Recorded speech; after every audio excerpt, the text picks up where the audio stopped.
ஏழரை சனி வந்துட்டாலே எல்லாருக்கும் ஒரு வித பயம் பதட்டம் வந்துடுதுங்க. அவ்வளோ பயம்லாம் வேணாங்க.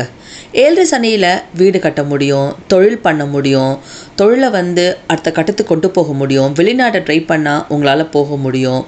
இந்த மாதிரி ஏழரை சனியில் நல்ல விஷயங்கள் நடக்கணும்னா நாம் என்ன பண்ணணும்? அதுக்கு நீங்கள் மனசாட்சிப்படி நடக்கணுங்க. பயபக்தியாக இருக்கணும். உங்கள் வேலைகளை சரியான முறையில் நீங்கள் செய்யணும்.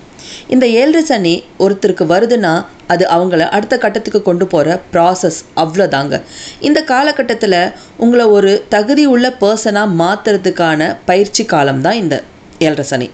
இந்த நேரத்தில் நீங்கள் என்ன செய்கிறீங்களோ அதற்கான பலன் தான் நீங்கள் அனுபவிப்பீங்க. சிம்பிளாக சொல்லணுன்னா, சனி பகவானுக்கு பிடிக்காத விஷயங்களை இந்த பீரியடில் செய்யாதீங்க. இந்த தாக்கம் குறைய வயசானவங்களுக்கு, ஆதரவில்லாதவங்களுக்கு உணவு வாங்கி கொடுங்க. உங்களால் முடிஞ்ச உதவியை செய்யுங்க. தேங்க்யூ.